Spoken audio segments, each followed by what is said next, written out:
सो आज के वीडियो में हम लोग सॉल्व करने वाले हैं लीड कोड का बहुत ही फेमस क्वेश्चन जो कि है मैक्सिमम प्रोडक्ट ऑफ सब एरे। सबसे पहले हम देखते हैं कि ये क्वेश्चन हमें कह क्या रहा है। Given an integer nums, find a sub array that has the largest product and return that product. Test case are generated so that answer will be, ये तो चलो टेस्ट केस के हमें नहीं देखना। Note that the product of an is array with a single element is the value of that element. ठीक है, अभी आपको सबसे पहले पता होना चाहिए कि सब एरे किसे कहते हैं। सपोज करो 1 2 3 4 5 6 ये मेरा एरे है, तो 1 2 1 2 3 3 4 5 4 5 6 1 2 ये सारे मेरे सब एरे कहेंगे। ठीक है, इसमें दो टर्म आते हैं, एक सब एरे आता है और एक सब सीक्वेंस आता है। हमें क्या पूछा है, सब एरे, यानी कि हम लोग जो भी एलिमेंट लेंगे वो कंसेक्यूटिव टर्म में आने चाहिए। यानी कि अगर मैं ऐसा बोलूं कि 1 3, ये मेरा आंसर नहीं हो सकता क्योंकि ये सब सीक्वेंस है। ठीक है, हमें सब सीक्वेंस नहीं चाहिए, सब एरे चाहिए। यानी कि मुझे अगर 1 3 को इंक्लूड करना है तो मुझे 2 को भी लेना पड़ेगा। 1 2 3, यानी कि आप रैंडमली कोई दो एलिमेंट को नहीं ले सकते। ठीक है, अभी हम लोग देखते हैं, जैसे कि यहाँ लिखा हुआ है इनपुट हमें दिया हुआ है 2 3 -2 4। हमें इसमें क्या करना है, लार्जेस्ट प्रोडक्ट जो भी होगा इस एलिमेंट के सब एरे का, जो भी लार्जेस्ट होगा उसे हमें रिटर्न करना है। ठीक है, तो सिंपली मैं ये कर सकता हूँ, मुझे देखने से ही पता चल रहा है कि 2 × 3 6 आएगा, जो भी मेरा मैक्सिमम होगा। क्योंकि ये आप देखो तो 2 × 4 ये 8 है। ठीक है, तो आपका प्रोडक्ट मैक्स हो रहा है, ये प्रोडक्ट मैक्सिमम आ रहा है, लेकिन कंडीशन हमें क्या चाहिए, सब एरे। ठीक है, 2 4 सब एरे नहीं हो सकते, इसीलिए हमें कंसेक्यूटिव लेना है। ठीक है, ये आपको बहुत ध्यान से याद रखना होगा कि हमें सब एरे चाहिए, सब सीक्वेंस नहीं चाहिए। 2 और 4 आप लेंगे तो 8 आएगा, जो आपके प्रोडक्ट को मैक्सिमम कर रहा है, वो वाली कंडीशन सेटिस्फाई हो रही है। ठीक है, लेकिन जो सब एरे वाली कंडीशन है वो सेटिस्फाई नहीं हो रही है। तो इसके लिए मेरे पास दो रास्ते हैं, ये क्वेश्चन को मैं दो तरीके से सॉल्व करूंगा। अगर आपने टू सम वाला क्वेश्चन लीड कोड का किया होगा तो आप लोगों को पता होगा कि उसमें भी एक अप्रोच हम लोग दो तरीके से सॉल्व करते हैं। सबसे पहले तो मैं क्या करूँ कि जितने सब सीक्वेंस पॉसिबल है, sorry sorry sorry my fault, सब सीक्वेंस नहीं, सब एरे वो एक बार लिख लेता हूँ। 2 3 3 -2 -2 -4 2 3 -2 3 -2 4 2 3 -2 4 ये आ गए। अभी इन सब का मैं मल्टीप्लीकेशन निकाल लेता हूँ, यानी कि प्रोडक्ट निकाल लेता हूँ। ठीक है, इसका आएगा 6, इसका आएगा -6, इसका आएगा -8, इसका आएगा -12, और ये होगा 3 दूनी 6 चौक 24 -24, और पूरे एरे को होगा 4 दूना 8 ताली 24 -48, और इसमें से सबसे बड़ा वाला मैं ढूंढ लूंगा जो कि है 6। ठीक है, तो पहला रास्ता तो मेरा ये है कि मैं जितने भी पॉसिबल सब एरे है तो वो सब एरे में ढूंढ लूंगा।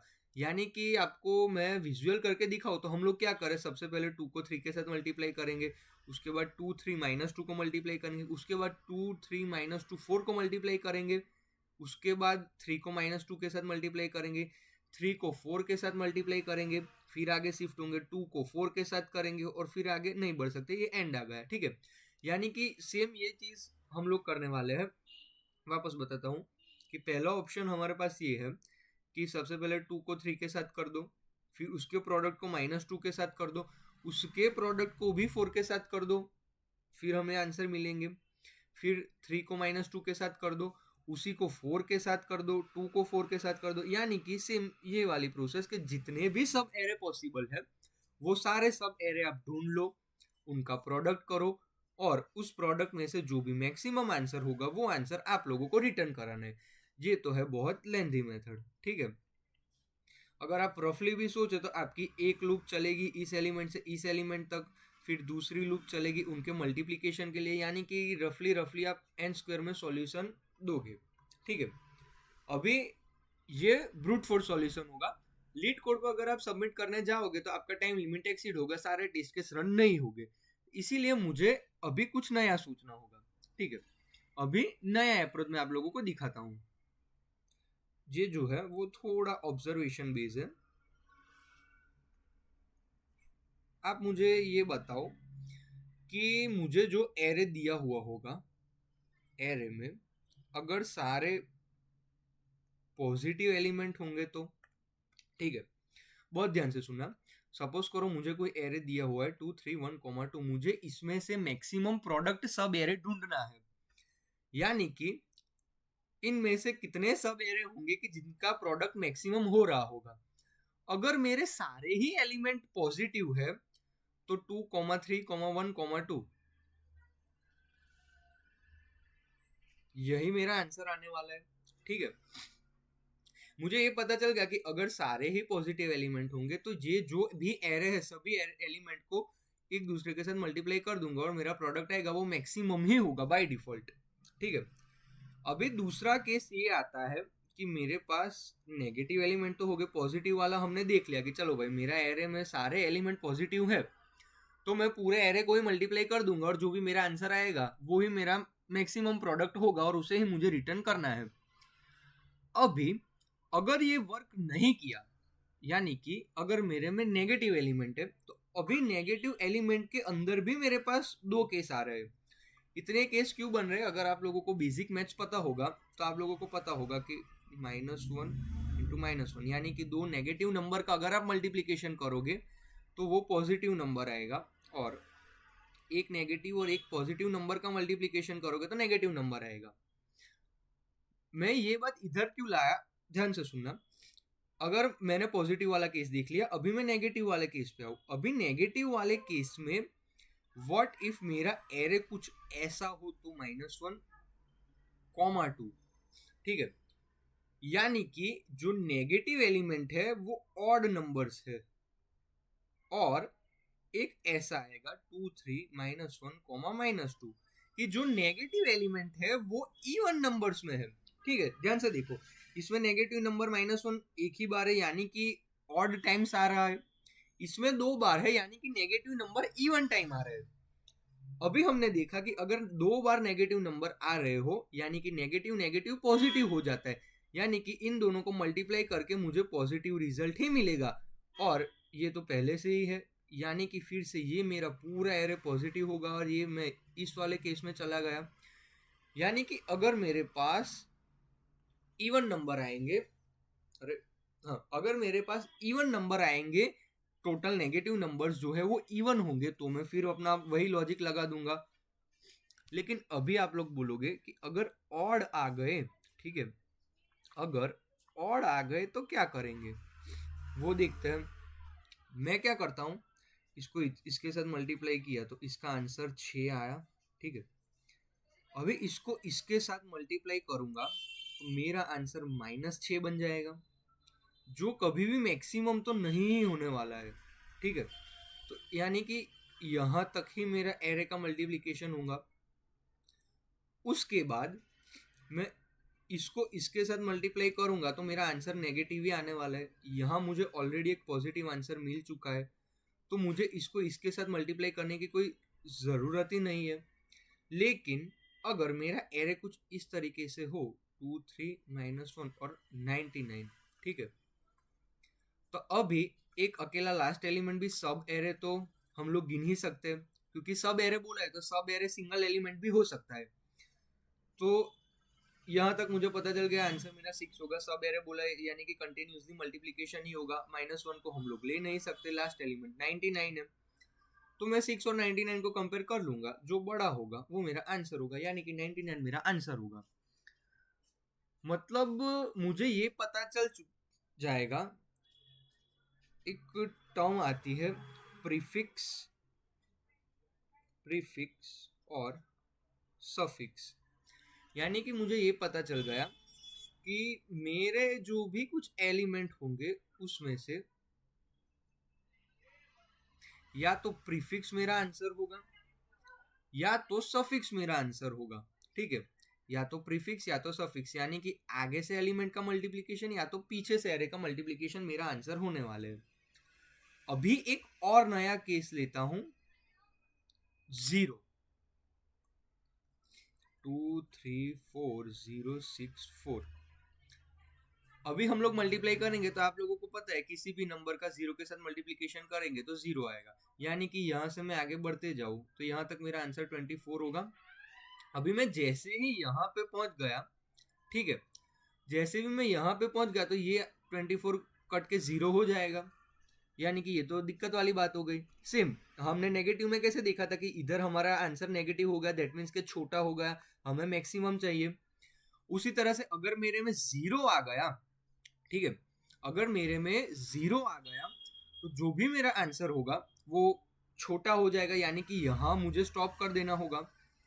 सेम नेगेटिव में हमने देखा वैसे ही कि अगर मैं यहाँ से मेरा मल्टीप्लिकेशन चालू करूँ इसके साथ तो भी मेरा आंसर 0 होगा, फिर आगे बढ़ूंगा तो भी 0 होगा, यानी कि मुझे ये तो लेना ही नहीं है। इसे आप ऐसे इमेजिन कर सकते हो कि ऐसे वाले केस में जब नेगेटिव ऑड नंबर में होंगे या फिर 0 होंगे तो हम लोग हमारे एरे को ऐसे 3 पार्ट में डिवाइड कर सकते हैं, फिर इंडिविजुअल हम लोग उनका मल्टीप्लिकेशन करेंगे, लाइक इसका 24, इसका 24, इसका 0, जो भी मैक्सिमम होगा 24 वो हमारा आंसर होगा। तो मुझे ये पता चल गया कि अगर 0 होगा या तो नेगेटिव होगा तो मैं ये कर सकता हूँ। इससे हमें ये पता चल गया कि या तो मेरा आंसर सफिक्स में आएगा, सॉरी, या तो मेरा आंसर प्रीफिक्स में आएगा या तो मेरा आंसर सफिक्स में आएगा, ठीक है। अभी मैं ऐसा बोल रहा हूँ कि जब भी हमें 0 मिले तो हम क्या कर देंगे, हम प्रीफिक्स को, हमें 2 वेरिएबल बनाएंगे, प्रीफिक्स और सफिक्स। अभी मैं आपको लॉजिक समझा रहा हूँ कि हम कैसे ये सॉल्व करेंगे।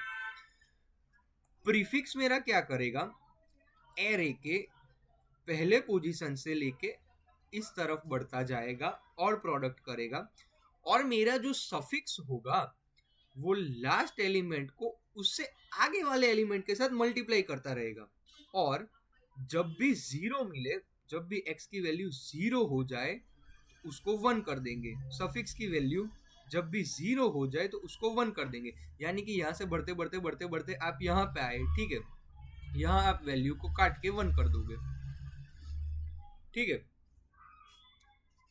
आपको समझ नहीं आया, मैं वापस बताता हूँ कि मुझे पता चला कि इधर से आएगा तो मैं मल्टीप्लाई करूंगा तो मेरा आंसर 0 हो जाएगा, ठीक है। मुझे 0 नहीं चाहिए तो मैं इसे 1 कर दूंगा, और मेरा जो आगे का आंसर होगा, यहाँ तक आते आते मुझे 24 मिला तो मैं उसे एक जगह पे स्टोर कर दूंगा, उसके बाद फिर अपने तरीके से आगे बढ़ूंगा, मुझे कुछ आंसर मिलेगा, सपोज करो मुझे कुछ आंसर y मिला, तो मैं इन दोनों में से जो भी मैक्सिमम होगा उसे पकड़ के आगे चलूंगा, ठीक है। इतना तो बेसिक लॉजिक है, इतना तो आप लोगों को पता चल ही गया होगा। अभी हम लोग सीधे चलते हैं कोड की तरफ, अगर ना पता चले तो आप आगे जाके देख सकते हो, ठीक है। इसे सबसे पहले मिटा देते हैं, आप लोग देख सकते हो वही हम लोगों ने किया।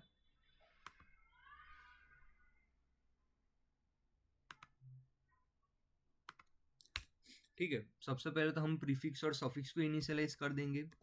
प्रीफिक्स को हम लोग रखते हैं 0 के ऊपर, सफिक्स को हम लोग रखते हैं लेंथ ऑफ नम्स -1, उसके ऊपर रखेंगे एक आंसर को इनिशियलाइज कर देंगे 0 से, उसके बाद एक लूप चलेंगे फॉर आई इन रेंज 0 से लेके लेंथ ऑफ नम्स, ठीक है। मुझे प्रीफिक्स और सफिक्स को 0 भी इनिशियलाइज नहीं करते, चलो रहने दो। एक लूप चला रहे हम लोग, रेंज 0 से लेके लेंथ ऑफ नम्स तक जाने वाले हैं, यानी पूरा एरे कवर होगा। फिर मैं क्या करूँगा, हाँ चलो प्रीफिक्स और सफिक्स को 1 से इनिशियलाइज कर देते हैं, ठीक है। अभी क्या होगा, जो भी मेरा प्रीफिक्स होगा उसके साथ अभी मैं एरे के जिस भी एलिमेंट पे खड़ा हूँ उसका मल्टीप्लाई होगा, ठीक है। और सफिक्स के साथ भी ऐसा ही होगा, मैं जिस भी एलिमेंट पे खड़ा हूँ, नहीं नहीं नहीं, देखो देखो, सफिक्स पे हम लोगों ने क्या किया था, हम लास्ट एलिमेंट से स्टार्ट करने वाले हैं, ठीक है। तो मेरा जो सफिक्स होगा उसके साथ मल्टीप्लाई क्या होगा, n-i-1, यानी कि ये जो भी है ये हमें बता रहा है कि हम एरे के लास्ट एलिमेंट पे खड़े हैं, ठीक है। एक कंडीशन भी डाल देते हैं कि इफ मेरा प्रीफिक्स कहीं पे भी जीरो को देखे, अगर मेरा प्रीफिक्स कहीं पे भी जीरो को देखे तो उसकी वैल्यू 1 कर दो। सेम उसी तरह से अगर पीछे से मल्टीप्लाई करते करते मुझे कहीं पे जीरो मिल गया मेरा सफिक्स, तो मेरे सफिक्स की वैल्यू 1 कर दो। फिर आगे बढ़ो। उसके बाद हम लोग क्या करेंगे, उसके बाद हम आंसर को स्टोर करेंगे कि answer equal to maximum of, हमें स्टार्टिंग में तो नहीं पता क्या आंसर था, तो आंसर हमारा जीरो था, यानी कि आंसर और प्रीफिक्स और सफिक्स में से प्रीफिक्स और सफिक्स में से जो भी कुछ बड़ा होगा वो मेरा आंसर होगा। चलो फॉर लूप बहुत बढ़िया। और हम लोग रिटर्न रिटर्न आंसर करा देंगे। चलो एक बार कोड देखते हैं। प्रीफिक्स को 1 किया, सफिक्स को 1 किया, जीरो से लेके लेंथ तक। अगर प्रीफिक्स मेरा जीरो हो गया तो उसको 1 कर दो। और चलो बहुत बढ़िया, जिस भी नंबर पे खड़े हो उसके साथ वो एलिमेंट मल्टीप्लाई कर दो, यहाँ लास्ट कर दो, एक एक आगे बढ़ते रहो। उसके बाद जो भी आंसर होगा, ये शायद आंसर वाली लाइन दूसरी जगह आएगी, शायद n is not defined। अरे लेंथ ऑफ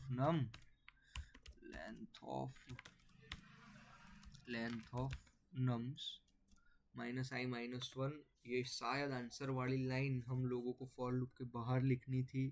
अरे नहीं, चलो सही है आई आंसर वाली लाइन सही है। Wrong answer, nums -1, output 0, expected -1।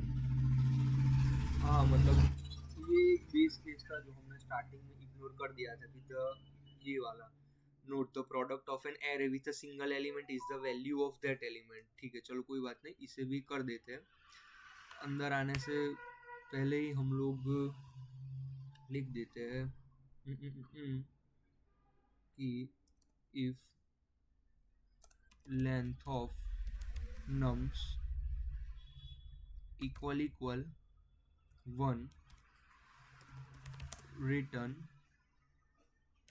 Nums of 0। चलो देखते हैं। अभी भी 1 मिनट में देख लेता हूँ कि क्या दिक्कत है हमारे कोड में।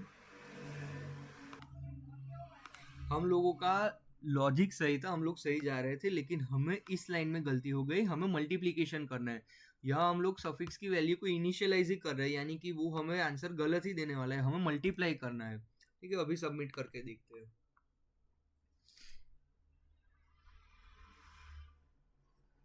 हाँ चलो, ये एक्सेप्टेड हो गया। तो यही था हमारा सिंपल लॉजिक। ये बहुत ही काम का प्रॉब्लम है, मैक्सिमम प्रोडक्ट ऑफ सब एरे, जिसका लॉजिक ये रहा। अगर आपको ना पता चले तो आप 2 बार देख सकते हो, या तो प्रीफिक्स या तो सफिक्स ही मेरा आंसर आने वाला है। आप चाहो तो ये वाली मेथड से भी कर सकते हो, लाइक आप 2 फॉर लूप चला लो, उसके बाद ईच एलिमेंट को एक दूसरे के साथ मल्टीप्लाई करते रहो, और हर एक मल्टीप्लाई के बाद आप अपना आंसर देखते रहो। आपके आंसर को एक जगह पे स्टोर कर दो, और जो भी उसमें से मैक्सिमम होगा वो आप रिटर्न करा दोगे। और उसके बाद ये थोड़ी ऑप्टिमल मेथड है कि या तो आगे के एलिमेंट या तो पीछे के एलिमेंट आपका आने वाले हैं। इधर आप ये वाली कंडीशन भी डाल सकते हो कि अगर आपका प्रीफिक्स 0 भी नहीं होगा, 0 से कम हुआ, तो भी आप लोग आगे बढ़ सकते हो। ठीक है, तो इतना ही आज के वीडियो में। Thank you.